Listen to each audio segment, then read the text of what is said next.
Céu azul, tudo bem, tudo pronto, vamos decolar. Rádio Cavoque chegando pra conectar você. 24 horas do teu lado. Milhões de megabytes de pura emoção. Um show de cultura, lazer e informação. Cavoque. Cavoque, a rádio web nas mãos de quem sabe fazer. Cavoque.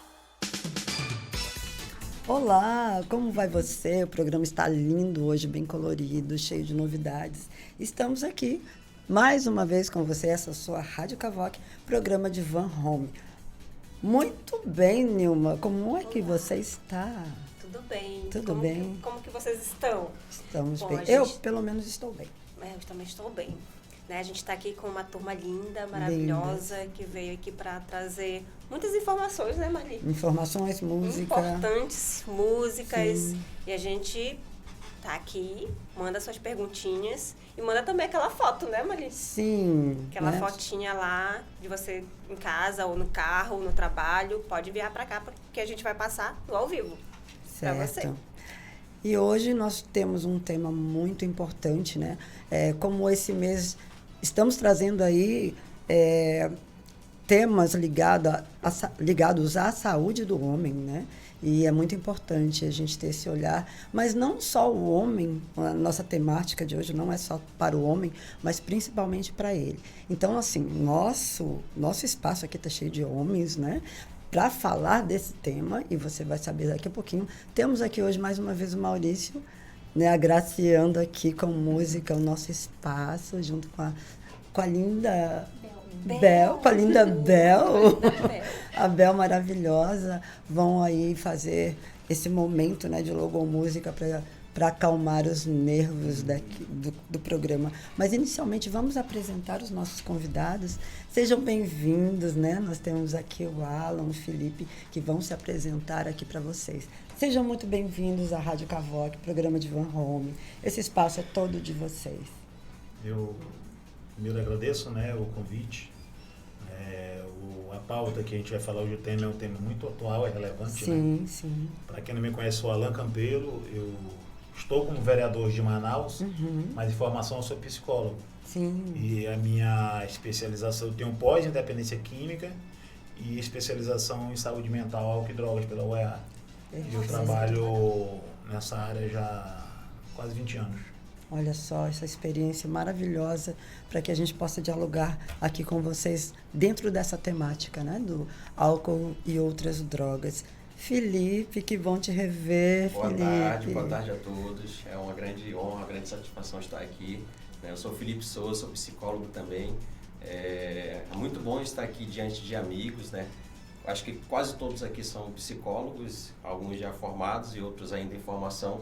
Né? O Alan Campelo, que hoje está como vereador, nós tivemos o privilégio de estudarmos juntos, né? Formamos juntos. Então, assim, a luta, né, que ele vem travando contra as drogas e contra as prevenções às drogas já é muito antigo, né? Muito antes de eu até mesmo conhecê-lo. Então, assim, eu acho que nós devemos aqui neste programa hoje explorar ao máximo possível os conhecimentos que o Alan tem, né? A experiência empírica, né? Enquanto profissional, enquanto pessoa. E eu acredito que vai ser muito bom e muito proveitoso este programa. Já está sendo, né? Já começamos aqui aquecendo aqui nos bastidores com música, com um bate-papo bem gostoso. Então vamos iniciar aí com aquela música bem gostosa, né? Já que o tema hoje pede também para que a gente fale sobre um pouquinho mais sobre nós mesmos, sobre essa tranquilidade que a música traz. Certo. Então a gente vai começar com Rorrei. Tá bom? Vamos lá? Repertório novíssimo, né? Novíssimo. A gente saiu tanto essa música. Sim, A agora gente já tá Ai, tudo... fique à vontade. Olha, a gente namora 1 ano e 6 meses. A gente toca essa música há 1 ano e 5 meses. Ah, pensei que Nossa. você fosse falar 1 ano e 7 meses. Mas tá bom, tá Quase bom. foi, então. sabia? Quase foi. Então vamos lá. 1, 2, 3...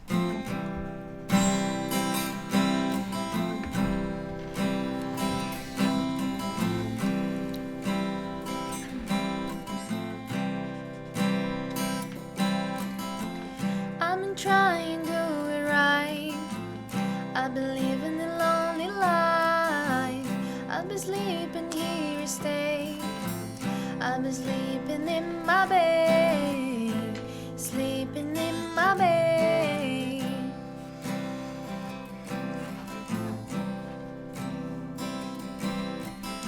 So show me family, all the blood that I will bleed. I don't know where I belong, I don't know where I went wrong, but I can write a song. I belong with you, you belong with me, you're my sweetheart. I belong with you, you belong with me, you're my sweet.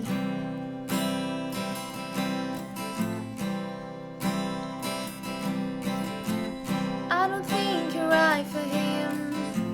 Look a word the man, and then if we took a bus to Chinatown, I'm standing on Canal and the Bowery.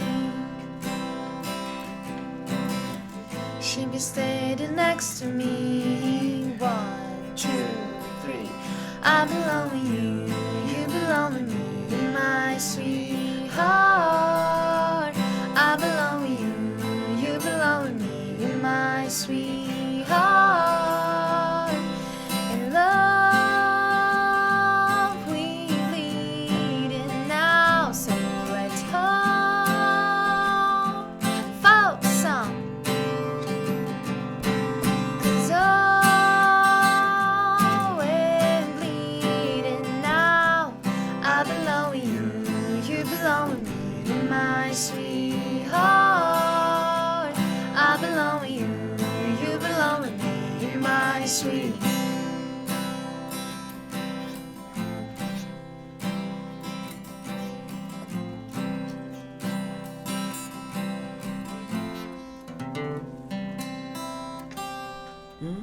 Que lindo. Que voz linda, né? Que voz Sabe, doce. sabe, né? Que voz doce. Voz linda Obrigada, demais. Bel. Obrigada, Maurício, por encantar a nossa tarde de hoje. E assim a gente começa, né, com essa temática boa de hoje. Qual é o nosso tema? Bom, o nosso tema de hoje, a gente vai falar sobre a importância do diálogo, quanto ao uso do diálogo e outras adicções. Então, a gente vai estar falando de um tema muito atual, né? Sim. Principalmente dentro dos nossos lares, das nossas famílias, né? Dos nossos amigos, conhecidos aí. Então, a gente vai trazer esse tema para vocês. A gente vai discutir um pouquinho sobre isso e explorar bastante esses convidados aqui, né? O Felipe e o Alan, que tem muita bagagem para falar, discutir sobre esse tema, né, Maria? Sim, sim. É um tema que as escolas também andam solicitando, né? Esse diálogo com os jovens e adolescentes, que a gente sabe que, infelizmente, o álcool e outras drogas entram muito cedo na vida dos nossos adolescentes. Então, sendo assim, já temos aí uma primeira pergunta dentro dessa temática, não? Sim. Dentro dessa temática, a gente vem com a primeira pergunta, né? Qual é a importância desse diálogo dentro das nossas famílias, dentro de casa, principalmente? Com as famílias, né? Eu costumo falar que o que nos torna diferente dos outros animais é essa capacidade, né, do diálogo, do pensamento, de reflexão. Só que a família, ela está em constante transformação. Sim. Hoje, aquela família tradicional, pai, mãe, filho, se juntar as outras já é um percentual maior. Né? Tem só com pai, só com mãe, Solo. ou dois do mesmo sexo, Sim. ou solo, né? Então, diversificou, né? E cada vez mais vai diminuindo esse diálogo, né? Até devido à inserção da mulher no mercado de trabalho. Porque eu lembro na época da minha avó, ela ficava em casa cuidando dos filhos, minha mãe cuidou também dos filhos e netos também, né? E hoje não, esse diálogo vai muito para a escola, como você falou. Sim, sim. Porque o pai trabalha, a mãe trabalha e o filho está estudando. Quando chega à noite em casa é para jantar e dormir. Sim. Acaba não tendo esse diálogo, né? E é uma ferramenta, para mim, assim, principal é o diálogo, é o pai e a mãe sentar com o filho e conversar, falar sobre o tema. Nossos jovens precisam saber que o álcool é droga, Sim. que causa dependência e que ele é precursor, né? Se a gente pegar uma pessoa hoje que está na rua aí e foi um filho até um tempo atrás, hoje ele está em situação de rua, quase todos começaram no álcool, né? Sim. E muitas vezes dentro de casa. Né? O pai bebe, a mãe bebe e eles Pelas acabam não influências, tendo, né? não tendo essa conscientização, né? Até por ser uma droga lícita, né? Sim. E essa questão desse diálogo, né, mesmo sendo importante, na sua visão e na sua percepção, acontece? Hoje a gente vê a escola dialogando um pouco mais, os pais ainda assim, que distantes, dialogando com seus filhos. Eu vejo que cada vez menos, porque o mundo está muito digital, está muito virtual.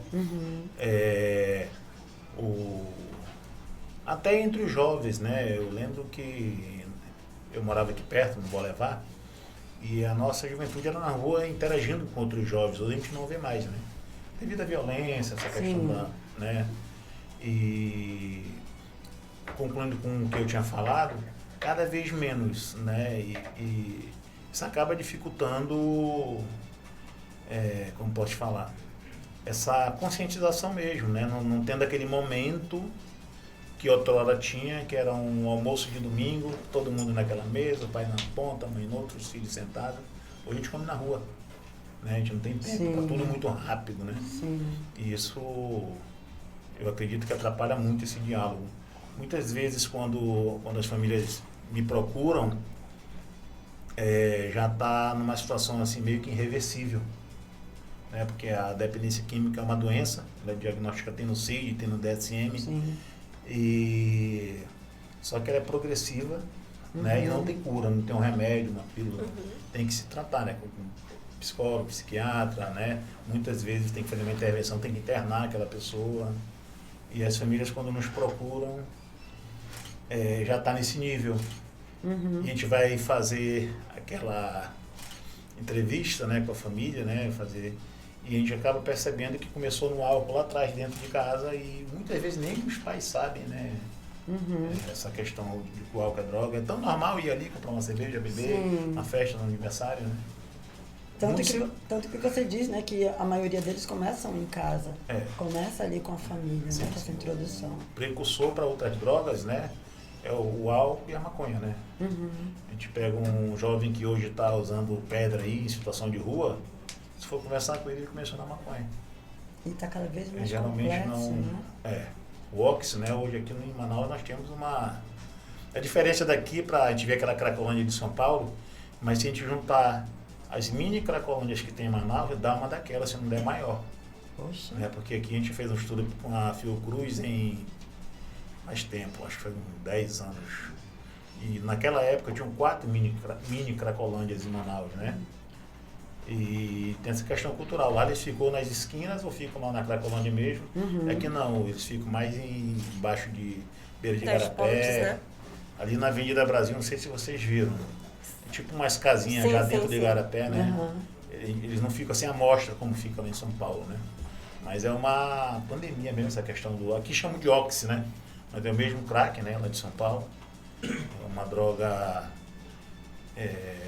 nós temos pesquisas científicas que de cada 100 pessoas que procuram tratamento, não é aquelas que estão usando aqui, procuram, no máximo 3% vão conseguir largar. Ou seja, quase impossível, né? De 100, 3%, não sobra quase nada, né? Então, porque muitas só procuram porque alguém incentiva, né? Muitas vezes não é desejo próprio, né? É o meio, né? É o meio, porque quando a gente está dentro de casa, o jovem dentro de casa, aquela esfera familiar acaba sendo referência. Mas quando começa a virar de criança para adolescente, já começa a ter referência fora. Né? E de adolescente para adulto, mais fora ainda. Ele começa a ver que o pai não é aquele herói, né? Que o pai também mente, que a mãe também, né?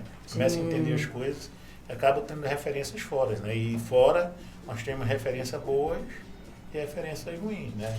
E vereador, Perfeito, e dentro perfeito. desse aspecto, né? Das referências da família, a gente percebe também que há uma terceirização de responsabilidade, né? Só um minutinho. Vamos Sim. chamar, Vamos. vamos chamar os nossos intervalos comerciais. Ó, passou tão rápido. E daqui a pouquinho a gente volta para a Nilma fazer a introdução dessa pergunta bem importante, tá? Essa é a sua Rádio Cavoque, programa de Van Home. Daqui a pouquinho a gente volta.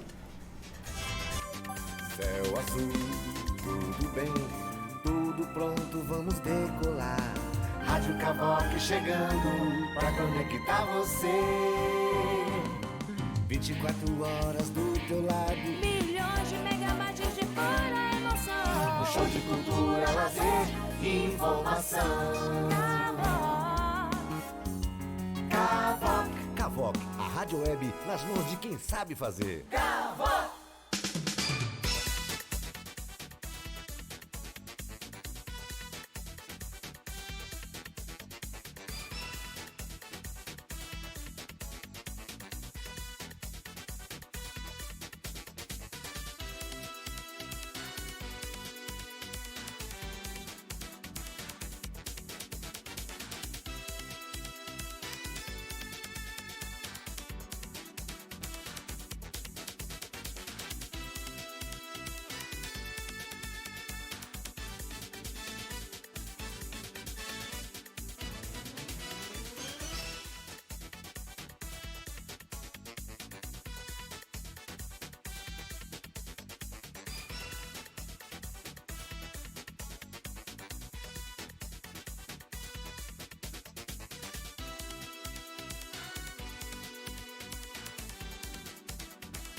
Que de volta, né? Logo após esse nosso breve intervalo.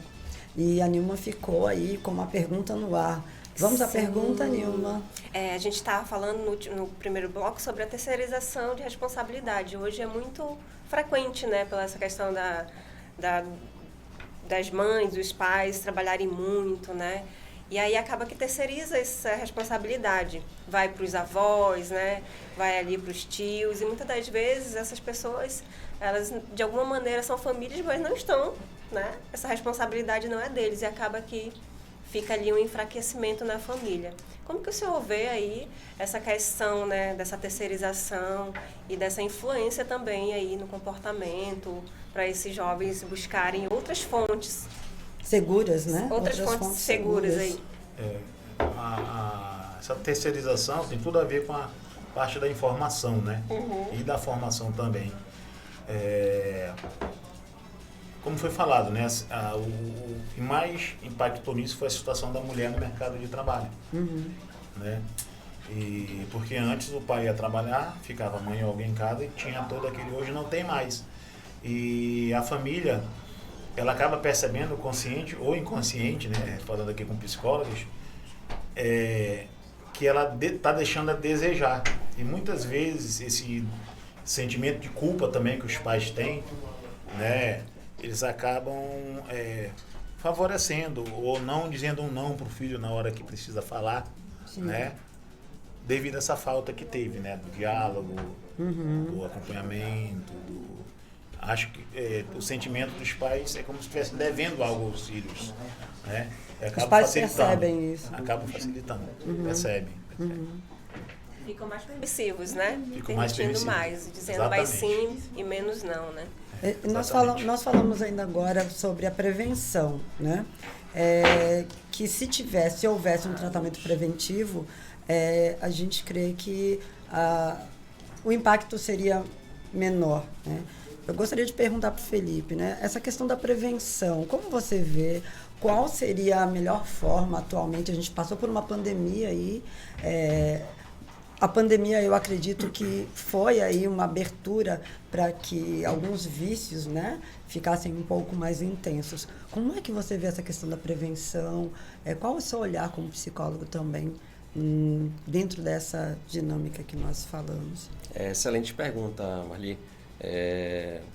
Falamos de família inicialmente, né? É um núcleo ali, não sei o que é o jovem, né? Principalmente recebe ali as primeiras informações, o primeiro contato ali de relacionamento interpessoal. E eu vejo que, em paralelo à família, tem a escola, né? Então, assim, são mundos distintos, porém, eles precisam e devem estar interligados nessa questão da prevenção, né? Inclusive, eu estava lendo que o Alan, enquanto vereador, fez um projeto de lei, né, obrigando as escolas fundamentais, tanto públicas quanto privadas, a abordarem, né, a questão da prevenção de álcool e drogas nas escolas. E aí eu queria até passar a bola aqui para o Alan e que ele falasse um pouco sobre esse projeto de lei. Sim, eu vou falar do projeto, né, mas eu queria falar primeiro um pouco da questão da prevenção. A prevenção ela é primária, secundária e terciária. Sim, né? sim. A terciária já é aquele caso de internação, de intervenção. A secundária é mais no aconselhamento, né? E a primária é mais a nível de informação, como eu falei no começo. Quase ninguém trata o álcool como droga, né? E o álcool, ele como eu falei, uma droga, causa dependência e leva às outras drogas, que é o pior. Né? E alguns teóricos, né, alguns profissionais trabalham em várias, não só psicólogos, outros profissionais, em várias vertentes. Tem um grupo que é a favor da liberação das drogas. Sim. Tem outro grupo que é a favor da proibição. Né?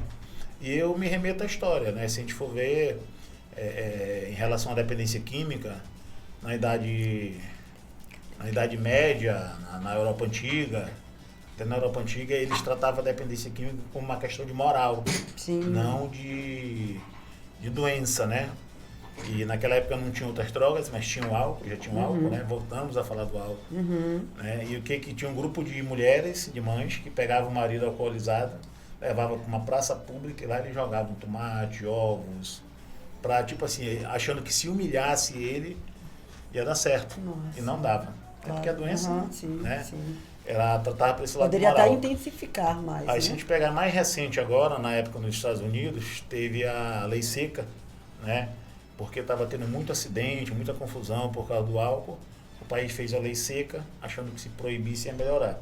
O que aconteceu? Vieram aqueles gangsters, né, que a gente já viu os filmes, onde eles faziam locais para consumo de droga nos subterrâneos e começaram a se matar entre eles. Então, assim, nem parou o uso, nem melhorou a questão da violência.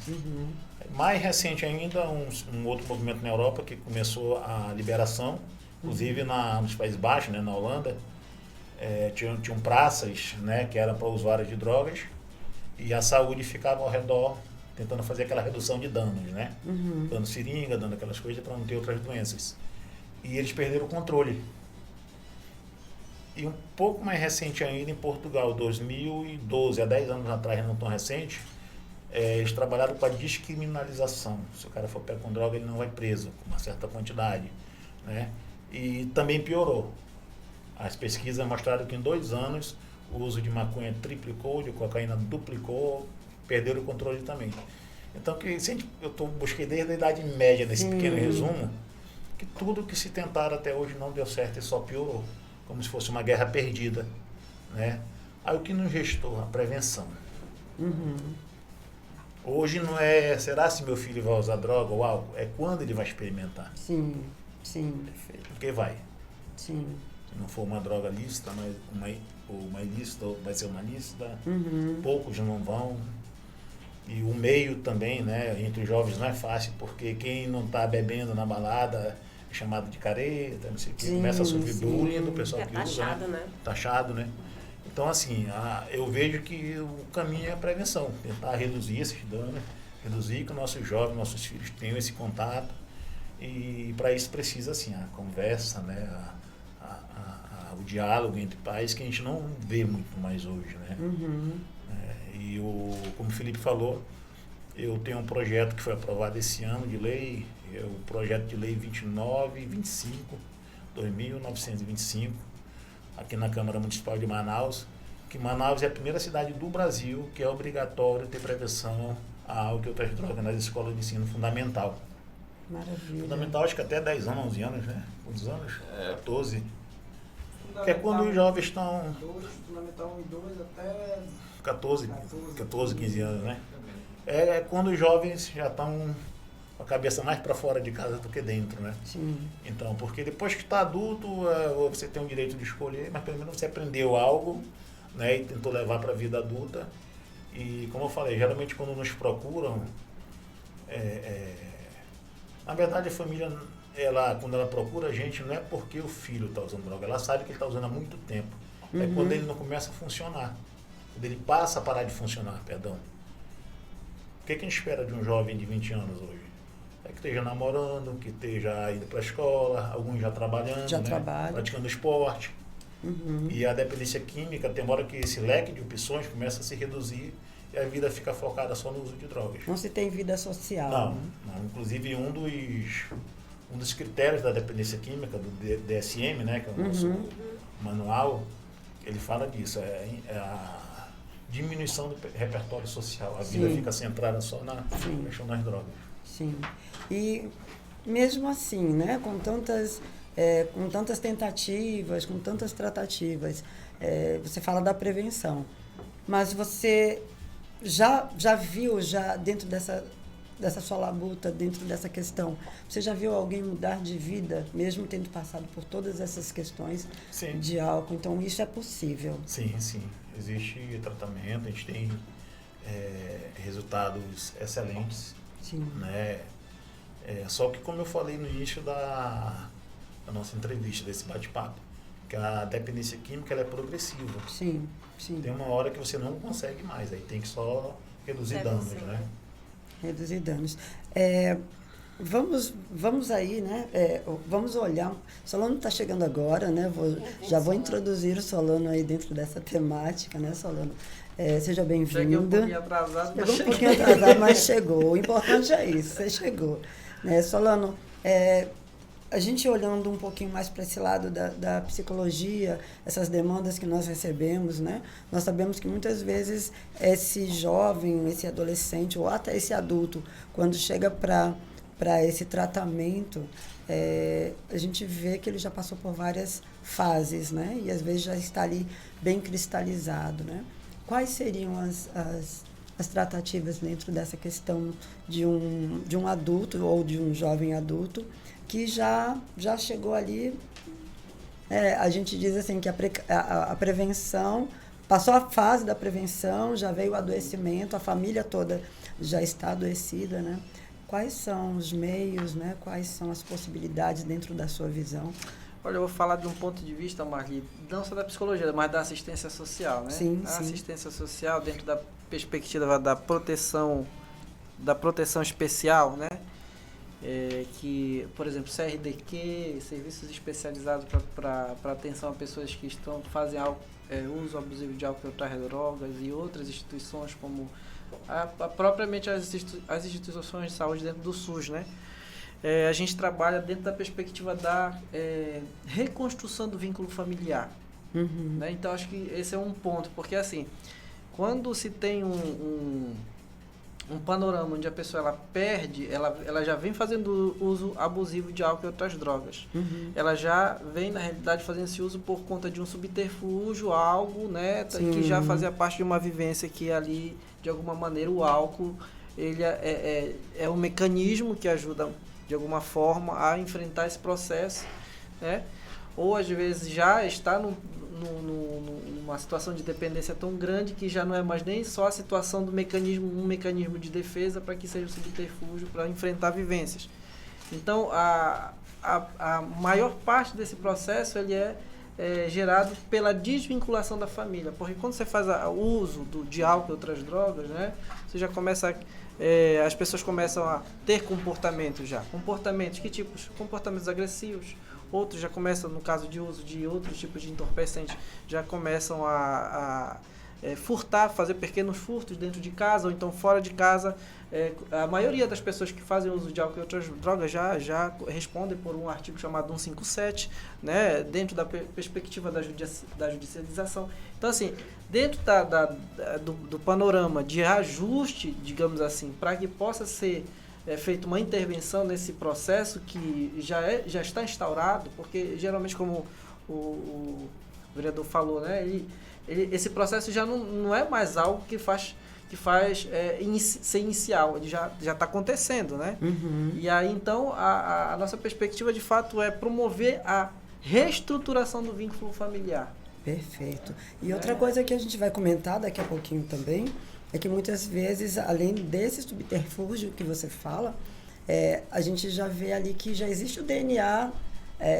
No DNA já tem um histórico, né, ali, né, que é familiar, que é da mãe, é do pai, que às vezes a criança, eu já vi casos, já li sobre casos que ainda bebê se precisa fazer ali uma intervenção. Exatamente. Porque já está ali na corrente sanguínea, né? A gente vai falar sobre isso daqui a pouquinho, mas antes acho que a gente tem aí alguns comentários. Nós pedimos assim desculpas pela nossa internet hoje, né? Nossa internet está caindo.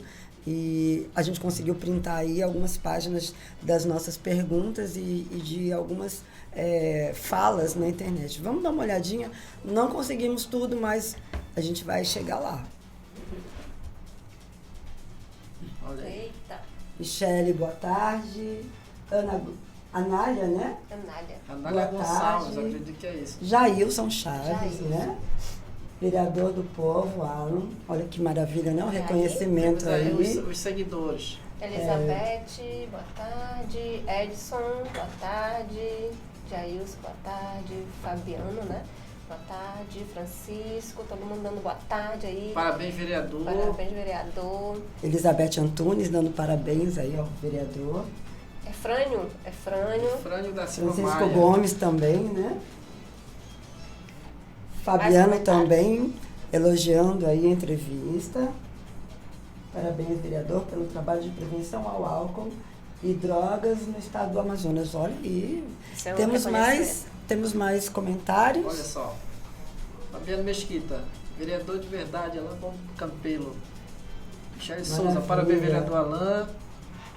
Rei Oliveira, meu vereador, olha aí, só seguidores. Isso.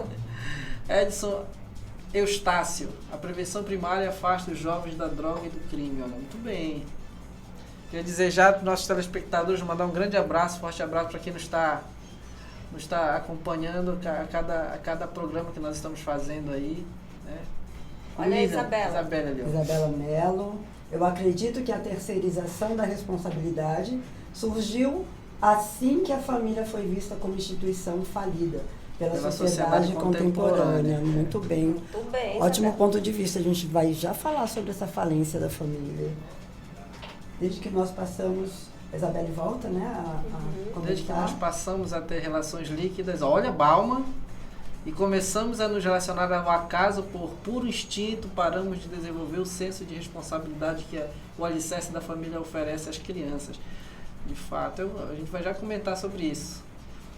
Ali, serviço e manutenção civil, esse é o meu vereador, esse tem conhecimento no assunto. Francisco Gomes, nosso vereador sempre preocupado com nossas crianças. Parabéns, vereador. Olha aí, que maravilha, né? Esses comentários são resultado de um ótimo trabalho, né, vereador? De um excelente trabalho aí na cidade de Manaus. Essa questão da prevenção, bem antes de, como o Felipe falou, bem antes de eu pensar em ser vereador, já fazia nas escolas de forma voluntária, né? Olha que maravilha. O nosso amigo falou do CRDQ, Sim. Trabalhou lá, não? Não, eu Conhece, né? Conheço porque na época que eu trabalhava no Tribunal de Justiça, eu trabalhava na vara da Infância e Juventude Infracional. Manda pra lá, né? A gente tem que conhecer para poder encaminhar, né? Aí, Dá a vantagem, um né? serviço de quem chega na justiça é porque não precisa ir pra fila do CRDQ. O juiz dá o documento. Já dá o documento. Pega a vaga. E aí nós só fazemos o parecer e enviamos diretamente para fazer o acompanhamento. Mas eu sou voluntário lá no CRDQ também, eu faço palestra. Olha, lá. legal. Eu tenho uma relação muito boa Na Fazenda Esperança também, que é uma das maiores, acho que a maior do Fazenda estado. Esperança. É, Sim. eu Eu sou estagiei lá, voluntário vereador. também. É Olha ótimo. Estagiou? Estagiei lá 1 ano. Como é o nome da professora aí? É, Carla Carla de de Maranhão. Maranhão. Um abraço, professora. Você Carla. foi minha Carla. professora também de especialização. Eu acho que a Carla foi Legal. professora de todos Todos nós, né? Um abraço, professora. Olha aqui quem tá aqui, olha. Esse ano, o sonho dela é ter um espaço lá para vocês. Sim, Né? sim. Aí a gente está batalhando atrás de uma emenda parlamentar.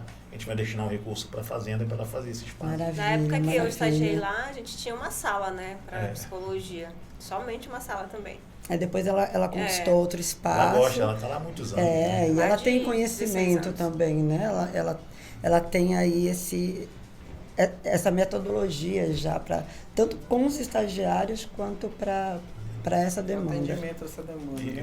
a questão dessas instituições que eu falei aqui, CRDQ, Fazenda, o próprio Desafio Jovem. Desafio também, Jovem. Que eu ajudo muito o Desafio Jovem. O Desafio Jovem, ano passado eu trabalhei na Associação Felipe Sócios, inclusive um abraço pro meu querido Ateovaldo Menezes, né, que é o presidente da Associação Felipe Sócios da Comunidade Nova Aliança.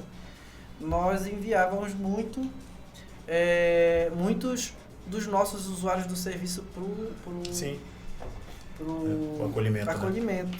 Porque, assim, na época da pandemia, e nós ainda estamos em pandemia na realidade, mas na época do auge da terceira, pico, né? quarta onda, da terceira onda, do pico, né?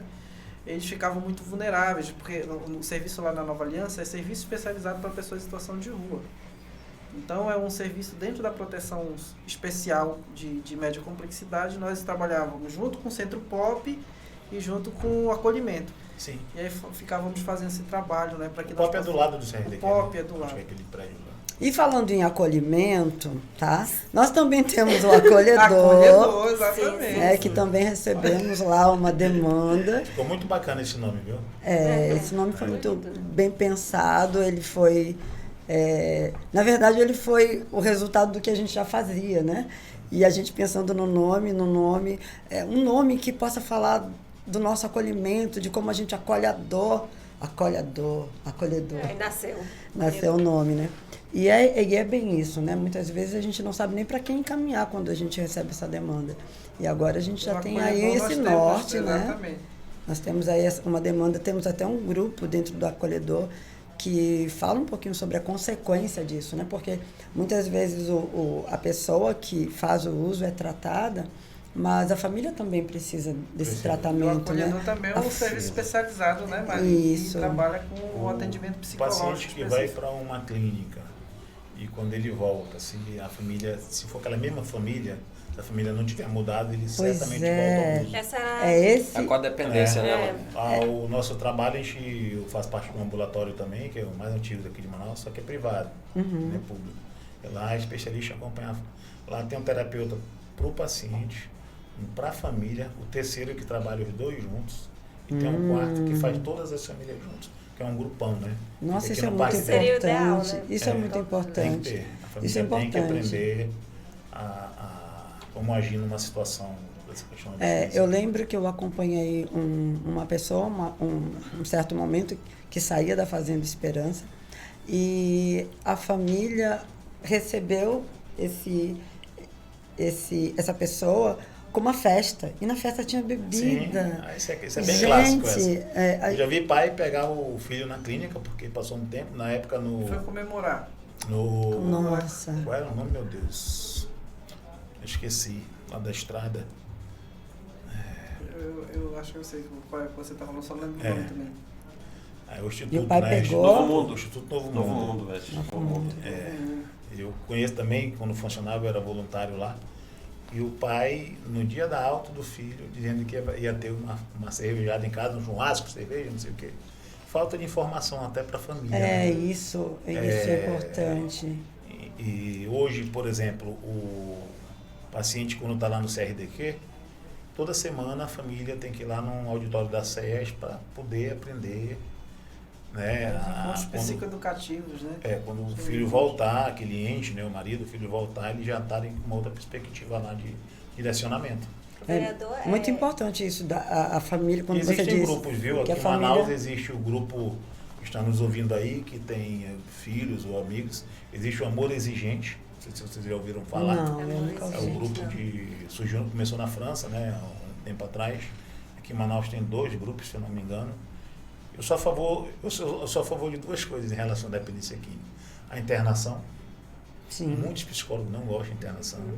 Psicólogos, professores de universidade, de pós-graduação, de mestrado, eu vejo que tem uma diferença muito distante de quem está trabalhando, pegando em artigo, em papel, Sim, e de quem sim. está conversando com gente. Sim, de quem está ali Né? no Geralmente campo, né? eu vejo assim, já eu julgando a nossa classe, né? o terapeuta, quando é de papel, a maioria é contra a internação. Não foi para o campo, né? não Não foi. sentiu na pele. E eu lembro que quando eu estava na especialização, eu perguntei de um professor se ele já tinha atendido ou conversado com alguém que está fumando de 20 a 30 pedras de crack por dia. Ele nunca nem viu esse cara. Nossa. Isso daí não vai entrar nada, não vai entrar nada. Sim. Ele tem que Sim. passar por um processo de internação, desintoxicação. A Precisa visceral de aí um- nela já, né? Ele precisa de um tempo. Eu lembro que lá na faculdade, Felipe lembra disso, eu já, quando eu quis ser psicólogo, eu já era da área, eu era consultor, né? Eu era consultor em dependência química, eu fiz pela FEBRAC lá de Campinas. Depois fui para psicologia e quando na minha formação, qual era o título, meu Deus? Aspectos neuropsicológicos da dependência química que justifica a internação. Olha, nossa, Eu tinha bem que- elaborado. porque todo mundo era contra a internação. Achava Sim. que... Sim. E na época eu comecei a ter problema com a coordenadora, que ela era coordenadora e era minha orientadora. Ela falou, não dá para tirar esse neuro, deixar só o aspecto psicológico. Eu falei, se eu tirar o neuro, não justifica. Sim. Aí ela não sim. quis mais ser minha orientadora. Aí eu fui com a outra, eu tive muita dificuldade, porque muitos psicólogos são contra a internação mesmo. Tá. É. A gente vai já voltar a falar sobre esse assunto. Vamos chamar os nossos intervalos comerciais. A gente volta daqui a pouquinho. Essa é a sua Rádio Cavoque, programa de Van Hall.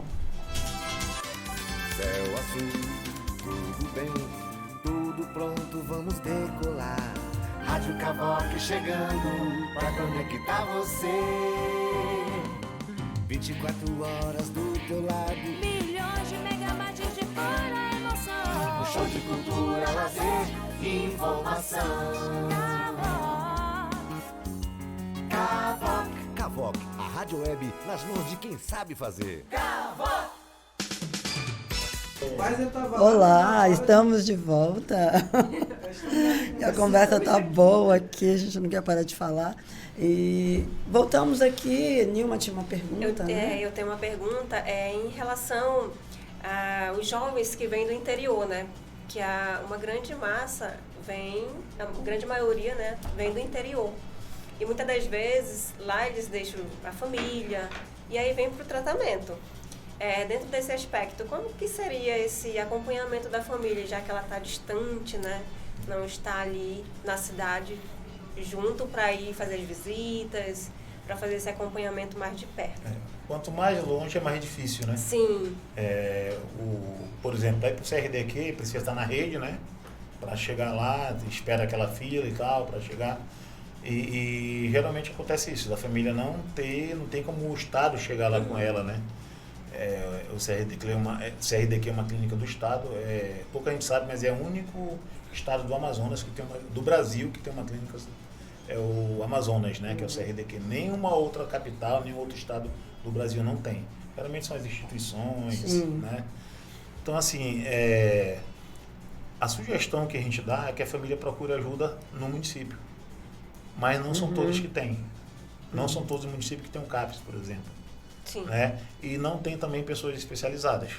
Né? A dependência química é um tema bem específico mesmo. E a dificuldade também é que não é só ter um CAPS, né? Tem um CAPS AD, né? Que é específico Sim. para Mas, Para aquela demanda. infelizmente, às vezes não tem nem um CAPS normal. não tem nenhum. E É. também não adianta ter e a família não procurar também, né? exatamente. Mas nas clínicas que vão, assim, as clínicas que eu falei aqui são todas de referência, né? Fazenda, Desafio, CRDQ. Eles dão orientação para o paciente também. Os assistentes sociais conversam com a família, ligam para dizer como é que tá. Eles têm sempre esse contato, né? Uma coisa assim bem aberta. E como nenhum tratamento é obrigação, né? Sim. Eles dão algumas sim. sugestões. Né? O que a gente vê na prática? Que quem segue as sugestões ficam bem. Por exemplo, um paciente que vai para o CRDQ. Lá ele sugere que quando ele sair, ele procure um CAPS. Né? Muitos vão ter que tomar medicação, precisar da psiquiatra também. Talvez até pro resto da vida, né? Pesquisa que fala que 65% dos dependentes químicos vão tomar aquele remédio pro resto da vida, que é para tentar equilibrar, né? E eles dão essa sugestão e que procure grupos de ajuda, alcoólicos anônimos, narcóticos anônimos, né? Sim. Aí começa a mudar o comportamento, a gente vem falando de comportamento, né? E quando a gente recebe esse paciente que tinha esse plano terapêutico, esse projeto que ele recai, a gente vai conversar com ele, a gente vê que ele não fez. Né? Então, muitas vezes nem a pessoa acredita que ela tem esse problema mesmo. Ela acha que ela pode usar e o dia que ela quiser parar, ela para de novo, usa a hora que quer, para a hora que quer. Nós temos muito problema com a medicação em si, né? A maioria dos nossos pacientes que a gente encaminha para psiquiatria, que a gente precisa acompanhar depois, quase todos dizem que em algum momento, eu vi que a medicação estava atrapalhando e parei. Né? E aí, nesse caso, também a gente vai ter uma regressão, né? Mas aí eu vou dar uma de psicanalista, né? Muitas vezes o paciente ele tem ganho secundário, né? Sim, eu sempre pergunto, né? Quais são esses ganhos secundários, né? Nós tínhamos um paciente, policial federal, de fora, né? Estava aqui, ele surtou. Ele usava cola de sapateiro. Nossa! Só que ele surtava. Né? Era só aquele gatilho da cola E quando nós tivemos aqui na casa dele, que a gente já conhecia o caso, ele vinha acompanhando, e a mulher dele ligou desesperada.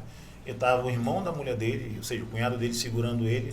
No 8º andar de um prédio, ele estava cortando aquela tela, porque ele ia se jogar, não, ele ia voar. Ele achava que podia voar. Podia voar, né? Uma crença, né?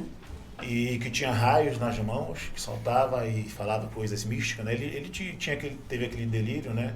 A esquizofrenia, né? Subtipo paranoide, né? Um delírio e alucinação. Né? Então, ele é delírio místicos, né? E de poder. E ele acreditava que... A decorrência do uso, né? No caso dos efeitos alucinógenos. Na verdade... É porque o que acontece? O cara, quando já tem na família, meu avô era esquizofrênico, tem um tio, já tem essa história. Então, esse cara, né? Tem essa predisposição genética, né? Que muitas vezes no uso da cola, principalmente da maconha, né? Que o jovem fala, o matinho e tal. É que mais... Todos os nossos pacientes de maconha, todos eles, quando chegam pra gente, eles chegam com um transtorno, então a gente tem que pegar lá na Dário Ribeiro. O antigo Dário Ribeiro, que agora mudou, né? É porque eles alteram até mais do que a cocaína, por exemplo. Né? E a predisposição, ela pode ser também de adicção, né?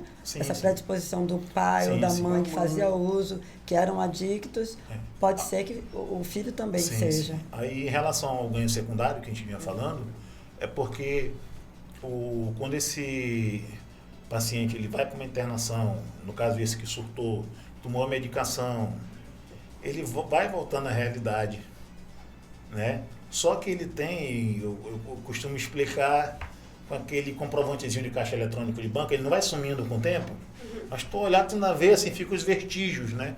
E esse vestígio vem em forma de sentimento, de pensamento. Quem é que não quer voar? Quem que não quer ter raio nos dedos? Quem que não quer ser dono do mundo? Né? Aquelas minhas projeções de infância, né? Essas coisas vêm e muitas vezes ele burla a medicação para voltar a ter os poderes. Só que ele não sabe que o processo é inconsciente. Sim. Nossa, é impactante, né? Esse paciente, e como é que a família consegue lidar com isso? Esse paciente a gente teve que na época, pediu autorização da família para filmar ele surtado, porque ele não acreditava. Quando ele voltava, ele não podia falar o que não fiz. Porque tem um apagão daquilo. Sim. Teve que fazer todo um processo para quando ele melhorasse, depois de um tempo senta aqui, olha aqui. E aí, qual foi o resultado disso depois dele? Foi bem impactante, né? Foi bem impactante. Ele era de fora, como eu falei, ele terminou o tratamento fora, mas aqui ele ainda teve um lapso na época de recaída. Ele foi no órgão público, que ele resolveu uma questão de documento. E a esposa dele entrou no órgão e ele ficou no carro. E do outro lado da rua tinha uma oficina. Ele tem oficina, tem cola, essas coisas, né? Ele foi lá, pediu do cara emprestado, que era para colar alguma coisa no carro, e fez o uso da substância. E lá perto tinha uma rotatória. Ele surtou e ele ficou rodando na rotatória sem parar, em alta velocidade. Nossa. Né? E quando conseguiram conter, ele falava que queria chegar ao centro do mundo. Ele achava que iria girar, que... Achava não, ele acreditava, né? Porque Sim, quem tá com... tem uma crença, O né? paradigma da psicose é a certeza. Não adianta... Quando a pessoa A gente faz tem isso. que, a gente enquanto profissionais, tem que entrar na viagem, né? Sim, Já sim. chegou paciente no nosso ambulatório dizendo que a polícia está perseguindo ele, que atiraram nele. E a gente pede para ele tentar se acalmar e não se acalma. Tenta de tudo e quando a gente vai ver o que ele estava precisando era só que a gente fosse lá fora e falasse, já conversei, já foram embora. Sim, sim. A gente tem que entrar na viagem dele muitas Sim. vezes, né? Para poder...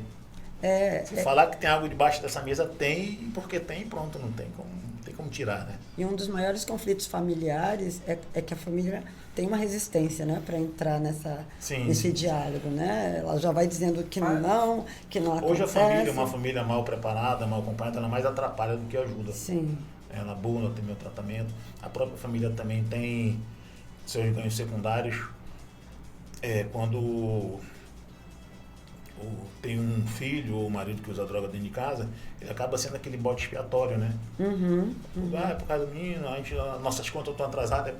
Aí esse Sim. rapaz para de usar droga, a família tem que voltar a funcionar. sim. Né? Então, às vezes, faz de tudo que é para voltar ao uso, até com aspectos inconscientes, que é para poder ter essa descarga, né? Esse bode, né? Sim. E Por isso que é a importância do tratamento com a família, né? Lá, muitas vezes eu acompanhei lá no centro de reabilitação, a família chegava e ela queria simplesmente entregar o dependente químico. E ela queria... Entregar a batata, né? Tá aqui. batata quente que ninguém quer. E aí né? o ambulatório chamava, não, peraí, vocês também Fazem parte do fazem processo. parte do processo terapêutico, né? Vocês precisam também serem tratados São tanto quanto responsáveis, né? o adicto ou dependente químico, porque às vezes a família está mais adoecida do que o próprio Sim. dependente químico dela. Geralmente adoece só é um também. sintoma, né? Sim, Geralmente sim. aquele paciente é um sintoma daquilo Da que... família, da própria família, né? Olha, lá no serviço especializado, a gente estava falando de medicação, por exemplo, é muito difícil a adesão à medicação para pessoas em situação de rua, por exemplo. Não é que eles não queiram tomar, né, no caso, especificamente. E depois eu te perguntar como é que isso é tratado no CRDQ, né? Porque às vezes a gente eu já fiz várias pontes junto com a Nova Aliança, nós fizemos, para enviar para Fazenda Esperança. E aí eles têm uma adesão muito difícil, porque para o início da medicação, quando eles estão na cidade, né, quando eles não estão num lugar mais afastado, como é a Fazenda Esperança, eles se sentem vulneráveis por estarem tomando a medicação, porque a medicação tem efeitos adversos. Alguns dizem assim, eu não vou tomar porque eu deixo de ser eu. Né? Deixa Então, de ser eu, ou então fica vulnerável pelo fato dela causar sonolência. Sim, sim. E aí a maioria deles morrem dormindo, porque tem violência nas ruas. Sim. E aí Sim. eles acabam Sim. sofrendo violência nas ruas por conta da... São estigmas, né? Exatamente.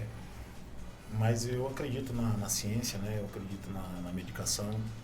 A gente tem vários casos assim que te acompanhou de pacientes, inclusive que de Manaus, que foi para São Paulo, não teve jeito, voltou para cá. A gente teve que fazer essa intervenção de internação, trabalhar com medicamentos que são drogas também, Sim, drogas novas, né? Uhum.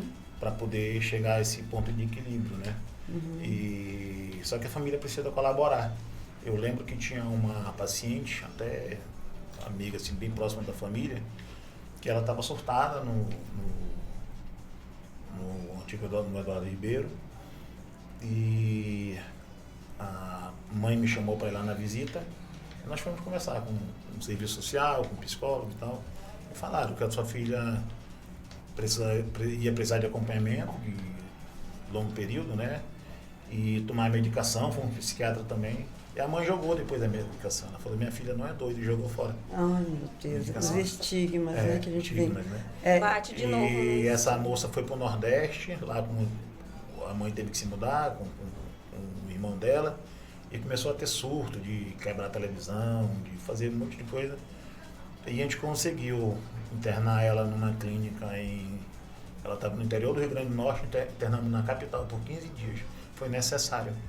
Ela Olha precisava só. tomar a medicação no horário certo Sim, durante um período, sim. coisa que ela nunca fez durante a Sim. vida toda. Eu sempre digo nos tratamentos, quando há uma alteração, como está essa medicação? Você está tomando direitinho? E às vezes a gente não sabe, né, se realmente Sim, tomam sim. direitinho. Tem que tomar direitinho, tem que ter acompanhamento, né? Como Alguém foi tem que falado, manipular também essa e medicação. hoje é muito difícil um psiquiatra, tem poucos psiquiatras, é muito difícil. Imagina quem está na rua conseguir um psiquiatra, né? Sim. Então tem que equilibrar essa dose para não dar essa sonolência, para não. Só que a rede ainda não consegue A gente atender. não consegue, lá no CAPS, eles têm, lá no CAPS, lá Do V8. do V8 e tem o CAPS ali do Parque 10. Sim, na curva. Trabalho em conjunto, né? Sim, Ali. sim. E aí, quando eles vão pro V8, na época que a gente encaminhava, né, quando ia pro V8, e a gente via também a questão da descentralização.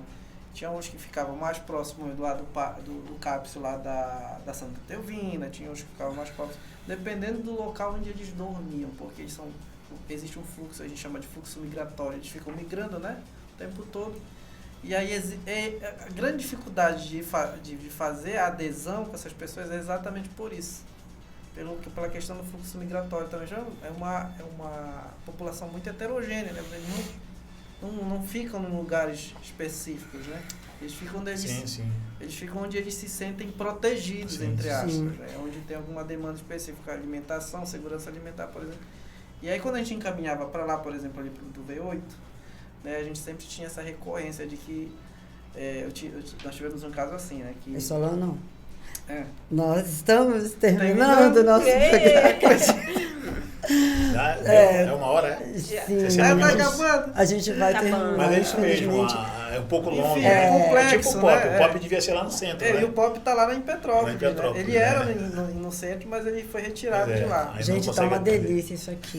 Eu ficaria Muita aqui coisa. horas e horas, porque a gente está levando aí um complemento, né, para as pessoas que estão em casa, que muitas vezes precisam de entender o que subjaz, né, as pessoas que usam álcool ou são adictos a outras drogas. Mas eu acredito que a gente vai voltar com vocês aqui.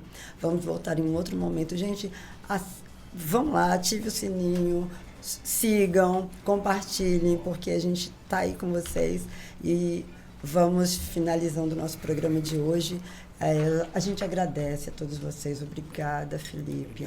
Obrigada, vereadora. Eu queria, te cortando, Sim, né? não, pode ficar à Avisar vontade. para quem está nos assistindo, para aquela mãe, para aquele pai, para aquele familiar, que existe sim vida após as drogas. Sim. Eu tive problema com droga durante muitos anos. Hoje eu estou 14 anos, 6 meses e 20 e poucos dias. Hoje é 26, 25? 25 dias. 14 anos, 6 meses e 25 dias que eu não faço uso de álcool e de nenhum outro tipo de drogas. Então, existe sim vida após as drogas. Gente, que lindo. É só procurar ajuda. Hoje eu frequento Narcóticos Anônimos, ajudo muita gente, sou envolvido no meio. E é isso. Tamo junto aí. Olha, ele vai voltar aqui para falar sobre isso. Isso mesmo. Ele deixou o melhor para o final. Gente, Deixou o essa é pano a pra Rádio manga. Cavoc, programa de Van Home. A gente vai ficando por aqui. Beijo no coração. Até mais.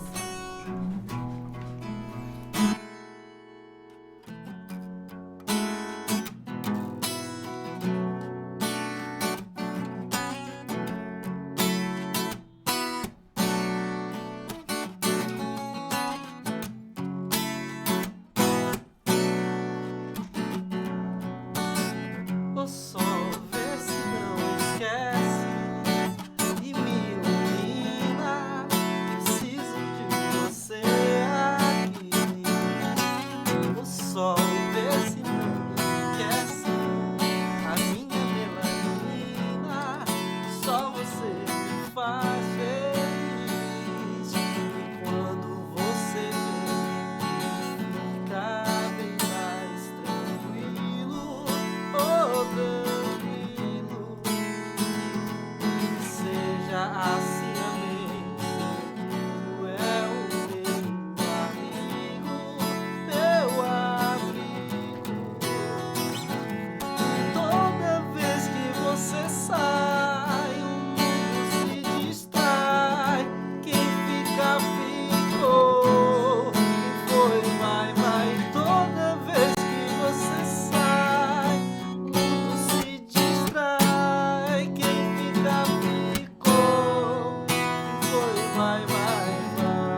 vai